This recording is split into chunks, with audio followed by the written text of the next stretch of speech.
Hello guys, আসসালামু আলাইকুম। সবাই কেমন আছেন? আলহামদুলিল্লাহ সবাই ভালো আছেন। কে আমার নতুন ব্লগটা দেখার জন্য সবাইকে অনুরোধ জানাচ্ছি। এই কবুতরের জন্য দোয়া করবেন, কমেন্টে মাশাআল্লাহ লিখতে ভুলবেন না। আমার কবুতরগুলোকে খাবার দিছি। আমার হাঁসগুলো কি করে দেখেন, ওদেরকে দৌড়াই দিই, তো কবুতরগুলোকে খাবার দিচ্ছি, ওরা খাচ্ছে। অনেকগুলো আম গাছের উপর বসে আছে আর অল্প কিছু আসছে নিচে খার। ওই সুন্দর মতন আদার খাচ্ছে।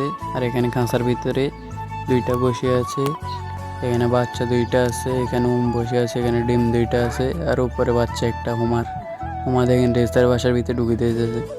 রেসার তো ডাকাডাকি করে পাগল হয়ে যাইতেছে। সাথে হুমা গিয়ে বাচ্চাকে দেখেন খাবার খাওয়াইতে গেছে, রেসার তো এখানে ডাকাডাকি করে পুরো ইয়ে গেল। আমার মোরগগুলা কেমন? আলহামদুলিল্লাহ অনেক ভালো আছে, ওগুলোকে ওষুধ খাওয়াইছি আমি। সবাই মাশাআল্লাহ বলবেন। আমার মিনি ব্লগটা সম্পূর্ণ দেখার জন্য ধন্যবাদ। আসসালামু আলাইকুম।